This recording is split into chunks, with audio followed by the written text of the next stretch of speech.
Well, welcome. I want to give you an update on what we are doing here at Westside First Baptist Church. As you know, our governor spoke yesterday to churches and to large groups, and he also was very clear about what he was saying to churches as being guidelines and not directives. And so what that means is we have freedom to worship the Lord any way we choose to do it as a church. But we are going to adhere to most, if not all, of his guidelines about meeting together. But we are going to meet this Sunday morning at 10:45. The church doors at Westside First Baptist are once again going to be opened. Now, as everything else in the world today, it's going to look different. It's not going to be exactly the same, but we're going to get it as close as we can. And so we're going to have hand sanitizing stations set up just like we normally do on a regular Sunday. The hand sanitizer will be there, and of course the bathrooms, restrooms will be open. You can go in, you can wash your hands there. We'll have plenty of soap and that sort of thing. We are going to try to distance at least 6 foot apart once we're in the worship facility to sit down. And so the way we're going to do that, again, is going to look a little bit different. We're going to have 2 services that will be going on simultaneously. And I'm going to try to explain it the easiest way that I can, but it is hard to wrap your mind around. Back in the fellowship hall, we'll have seats, chairs, just like we do here in the sanctuary. The same chairs will be set up back there. We'll have about 100 chairs set up. We're going to have them unlocked back there so that you can move them and rearrange them however we need to do it to maintain social distance. As families come in, families can sit together, but everyone else needs to be at least 6 foot apart. That service back in the fellowship hall will be mask required the whole service. So if you are someone who thinks that you need to have that mask on the entire service, never take it off, and you're not comfortable around others who may take their mask off, then please go to the fellowship hall and worship there. It will begin with the sermon. My message will be first. That'll be the first thing we'll do. We'll have a moment of welcome, and it'll be very brief. I'll pray, and we will go into service, to the sermon. At the exact same time, here in the sanctuary, Brother Roger's going to be here doing a welcome, just like we would in a normal service. He'll pray, and then Brother Paul will lead us in worship in here, the ones who are in here in this service. And then, once the worship is done in here and the sermon is done back there, we will literally swap. And Paul will go lead. Brother Roger will do a welcome back in that service, and Paul will lead in worship, the exact same worship that he leads in this sanctuary. He'll lead in the fellowship hall, the exact same sermon that I've preached in the fellowship hall. I will come into the sanctuary and preach in here. And so it's going to be different. I told you it's going to be different, but at least for 2 weeks, we're going to try that format. Now, coming into the sanctuary, and I realize that that'll be the place that most people will want to start. We are literally going to count to around 100 in this sanctuary, and then after that, we're going to begin to send people back to the fellowship hall. If you already know the fellowship hall is where you want to be, again, that will be mask only. You'll have to have a mask on the whole service. The only ones who will be allowed to take their mask off will be Paul and those leading in worship, and myself when I stand up to preach. Everyone else will be asked to wear a mask the entire service in the fellowship hall. All right, I'll tell you about the sanctuary in just a moment. But if you say right now, I'm not comfortable going unless I have a mask on and everyone around me has a mask on the entire time, then the fellowship hall service is the service for you. It will be the exact same service we have in the sanctuary, it'll just be done in the fellowship hall. Now, in the sanctuary, we are going to ask that you have some type of mask or face covering on as you come in the doors. While we walk in and out, we're asking everyone that is 10 and above to have that mask on the entire time we are coming in or leaving the facility. And now, I also know there are 2 sets of people. I should have said this a moment ago. But we have 2 sets of people. We have that person who says, I want to have a mask on the whole time, and I want everyone that I see to have a mask or a face covering on. We understand that, and we respect that. And then there's the other person that says, I'm not wearing a mask. I don't care if anybody else around me wears a mask. I think all this is blown out of proportion. We understand. Now, the problem is when you say, I'm never going to wear a mask, and so that's just the way it is, I understand that you're not worried about you getting the virus. I understand that. I'm kind of in that boat right now myself. But we're not trying to keep you safe. What we're trying to do is to keep those who are in that age bracket and more prone and susceptible to the virus, we're trying to keep them safe. And so remember, you're not wearing that mask when you come in and out, or that face covering when you come in and out for you. You're wearing it for those around you. And so I'm asking, please, be respectful of those around you. You may not feel the same way, but they do. And you may say, well, if I get the virus, I'll be fine. Well, they may not be. So please wear your mask or your face covering. It can literally be a bandana. It can be a T-shirt that is folded up. You've seen all of that. I'm not going to go through all of that.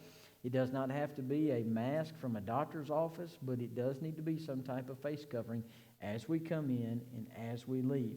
Once you are seated in the sanctuary, if you feel comfortable taking your mask off, again, you'll be 6 foot away from anyone around you other than your family. If you feel comfortable taking your mask off at that point, or your face covering off at that point, then we would allow that. We would say that's fine.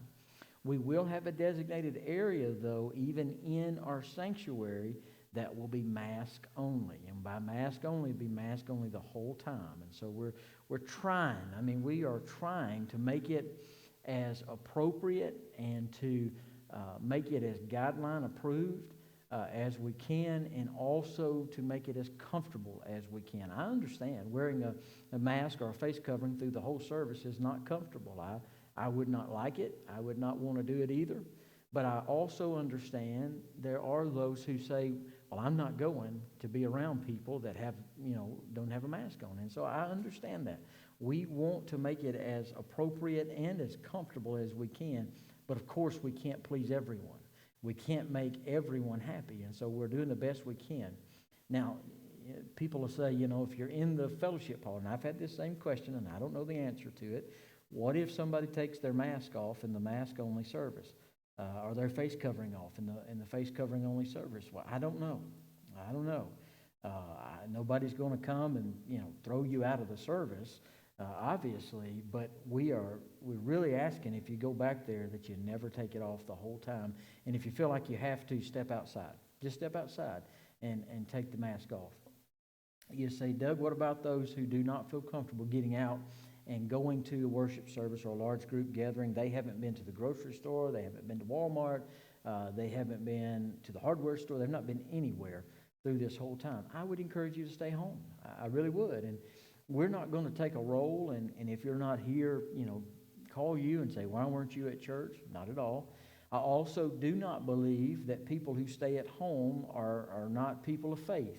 That is a ridiculous statement, and I've heard that, that we need to just have greater faith and just get back to business as usual. Well, it's not showing a lack of faith in God to use common sense and to stay at home if you feel that you're in that age bracket or that you have pre-existing conditions that make you more prone and susceptible, not just to getting the virus, but to, your possibility of dying with the virus is much higher than someone like myself. I totally understand. We understand, and we're going to use caution as much as we can, make it as safe as we can. But obviously, if you come out and if you get in a group like a church setting, then you are taking a risk. It is a part of it. And so we are going to continue online services as well. It will be Facebook Live, just like it has been in times past, in weeks past.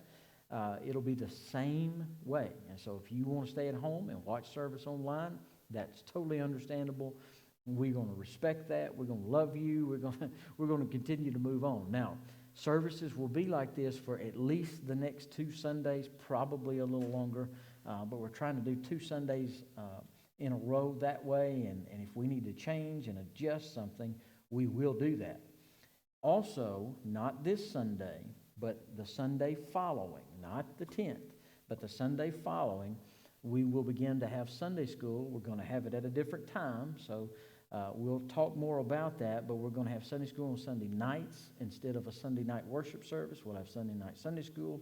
We can socially distance our classes in that way. We do not have the ability to do that on Sunday mornings due to the fact that some of our classes run much more than 50 in the class, and so there's no way to socially distance those classes on Sunday morning, so we'll have Sunday school on Sunday night. We were also going to begin our Bible studies once again this spring, and Brother Roger was going to teach, I was going to teach, Brother Paul was going to teach different classes. We're going to do those on Wednesday nights. Now, it won't start this coming Wednesday night, but it'll start the following. We'll talk more about that when that time comes. But we are going to get back to not business as usual right now. We know that it won't be normal, but at least a new normal for our church for the next 2 weeks. So again, let me go back over that just real quick. We are encouraging everyone to wear a face covering when they come to worship into the building. Please wear those face coverings of some type until you are seated in the sanctuary. We will have a designated place in this sanctuary, a designated section for all of those who do not want to take their mask off and do not want people around them to take their mask off, even in the sanctuary. We will have designated sections just for people who feel that adamant, about a face covering. We understand. We want you to feel comfortable when you come to worship. We want you to feel safe. We want you to be safe. But in the fellowship hall at 10:45 Sunday morning, the same time as normal worship, we will have a face covering, mask only service. And so if you are, say, I don't even want to be in the same room, even a room this large, with someone who might have a mask off, then we're going to have a place for you. Now, the sanctuary, we're going to keep it to around 100. And so we're going to be, we're going to be counting people coming in. Obviously, if we get to 97 and we have a family of 5 that comes in, we're not going to separate the family. We're going to keep the family together. We will go over 100 by a few, but we're not going to go much over 100. And we're going to start sending people back to the fellowship hall. If you are sent to the fellowship hall, again, we're asking you to keep that face covering on the entire service, during a song service, the entire time. We're trying to make it as safe. We're trying to follow as many guidelines. Obviously, we won't have the welcome time. We won't shake hands. We won't do that for probably a few months here at Westside. We may never do that again. Who knows? The new normal may not be not to do that. Our governor made a statement that I disagree with. I'm going to tell you. He made a statement that if you're going to have a welcome time, to do it outside. Well, we're going to ask that you don't even do it outside. Remember, you may be comfortable with it, but that person that you're going to try to shake their hand or give them a high five or, goodness, a hug, those things that we used to do 4 months ago, now we can't do. Please be respectful of people in their space. And understandably, that they don't want that, and so don't do that. You can welcome by waving at folks, smiling at folks, talking to people 6 foot apart. That's fine. We're not just totally unwelcoming, but we're not going to have that welcome time. We're also not going to pass an offering plate. We'll have giving stations set up as you come in or as you leave the services where you can give, and certainly you can continue to give the way you've been doing. You could mail it in. You could drop it off during the week. Our doors will be open again during normal hours, and so you can still mail it in. We still have the P.O. box, and we always have the mailbox out front for you to mail it in. Some of you have dropped it off in the mailbox, and some of you have let me know that it's going to be there, and then there's been times we just found it, and that's fine. That's fine. It is safe. We found them all. We've got them in the appropriate places. It's been counted. So you continue to give in that way if you so choose. But we will have giving stations here that you can give as you come in and as you go out. The doors are open not just to members, but they're open to visitors as well. When the visitor gets here, we're going to show them, what we're asking them to do, where we're asking them to do it, and we'll do what's appropriate there as well.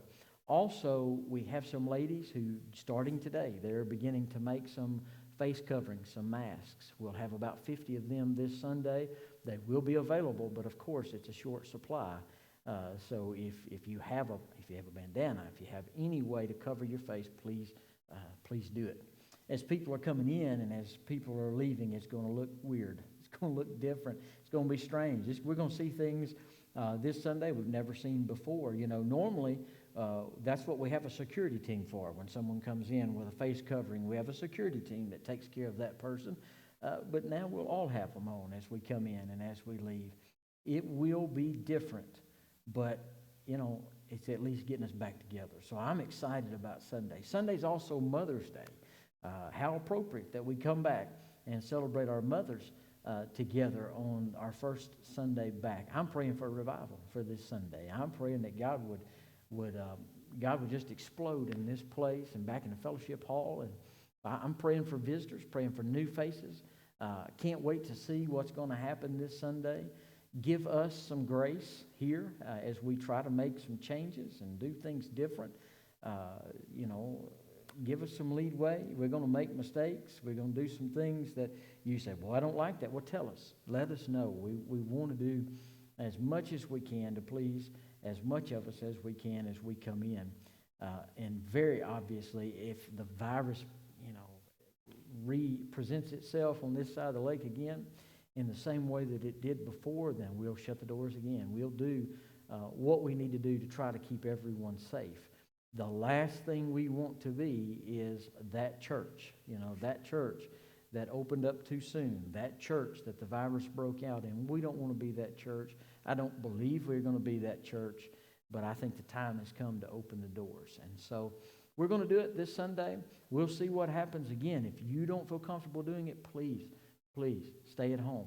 We have signs on the door that if you have a cough, if you have a fever, then please don't come in the building. If you wake up Sunday morning and you're all geared up Sunday night, you wake up Sunday morning and say, boy, I just don't feel that good. Normally, I would say, well, push through it and go to church. You'll feel better when you get to church. But this is not normal. We are not living in normal times in these days. And so if you wake up and you don't feel well, stay at home. Keep your family at home. Watch online. Enjoy the service online as you have these past few weeks. But please don't push yourself to come if you don't feel well. Now, one of the guidelines that some entities have said that we need to do in the church setting is to check fever and to check temperature as people come in the doors. We don't have the ability to do that, and I can't imagine the chaos that would be in our church. And so we're not going to check your temperature as you walk in the door at this point. It may get to where we have to one day, but right now I don't think we're there. But again, if you don't feel well, if you've had an illness, even if you think, it's just allergies, stay at home. Please don't come and expose someone to the possible virus. I understand. There's so much different out there, and it's so strange to even have to have this conversation. But we're here. We are in those times. Now, someone has asked me and several other preachers and pastors, I'm sure across this nation, is this the beginning of the end? Well, no, I don't think this is the beginning of the end. I think the beginning of the end, I believe the beginning of the end is when Christ comes to receive his church and to receive his people. I do not believe this is the beginning of the end, but I do believe this is just one more time that we see the handwriting of God on the wall, that soon and very soon we're going to see our King. He's coming to receive his children soon and very soon. That excites me, but that also creates in me a sense of urgency and a new sense of passion to see the lost come to know Christ. Because, hey, this week we could leave planet Earth and go home to heaven. And I want to do all I can to see people come to Christ. And so we're opening the doors and we're getting back to as much as we can, business as usual this Sunday. No Sunday school this Sunday. There'll be no worship on Sunday night. It's Mother's Day. We normally shut down on Mother's Day to give you time to spend with your mother and to have some time with family. And I understand if you're like most families, you've had an absorbent amount of time in these past few weeks, but we're going to do what we normally do. And we will not have worship on Sunday night this Sunday. But again, a week from Sunday, we're going to start our Sunday school classes on Sunday nights. And so if you teach Sunday school, now listen, this is just adult classes. We're not starting the children's classes because our governor encouraged us and gave us guidelines and said no children's ministry at all. And that's something else that I did not say. we will have no nursery. There'll be no children's church, at least for the next 2 Sundays, probably for the next month or so, until we're told that they feel safe for us to do that. And so, bring your children to worship. That's fine. Keep them with you. And you say, well, Doug, they're not used to sitting in worship. Well, maybe this is the time where we can get them used to it. And if we hear a child cry, or we see a child being taken out, because they're in a little bit of trouble, that will be a welcomed sight to this pastor. Because I'm tired of looking at just the staff on Sunday morning here at the church, and I am sick of the puppets that have finally been removed from this sanctuary, because we're getting things ready for you to come. You also need to know that after the service is over with, we are going to disinfect, we're going to sanitize, we're going to clean. We've got some things coming. They should be here, may be here right now, may have just been delivered a few moments ago, for us to be able to clean the sanctuary and to disinfect and do all those things. So we're going to do all we can to keep you safe. We'll do everything possible to keep you safe, and we ask that you do everything possible to keep folks around you safe, but encourage them to come to Westside Baptist Church. We look forward to seeing you this Sunday at 10:45. I'll do maybe another video or two this week, encouraging folks to come, go over some of the guidelines again. There's probably something I missed that I should have hit in this video. And so if you heard something if you didn't hear something that should have been there, let me know, and we'll try to update. But I want to update you as soon as we could.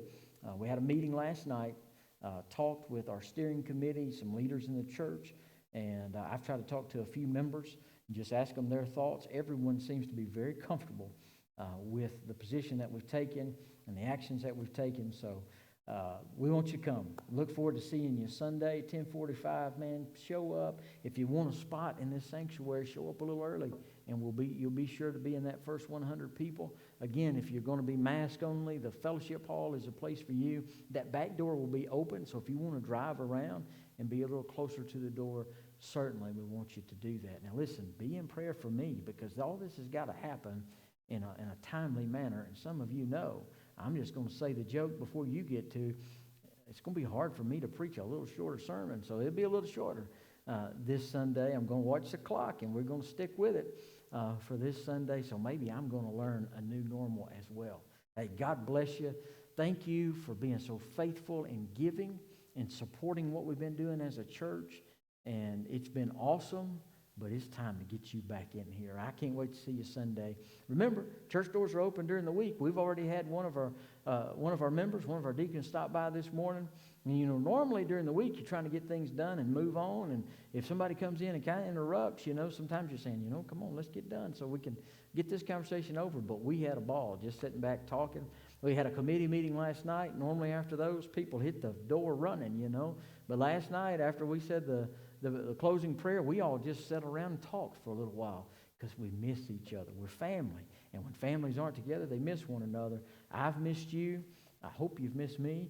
And I can't wait to see you this Sunday at 10:45. Colin's in the back. He's doing the video. He's laughing right now. So, hey, God bless you. Thank you so much for sticking it out with us. And see you Sunday at 10:45. And I hope when we leave, we'll say, I was blessed when they said, it's time to go to the house of the Lord. Y'all, it's time to come to church.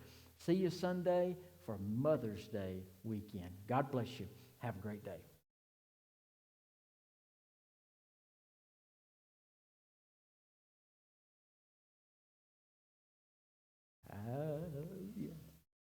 Did I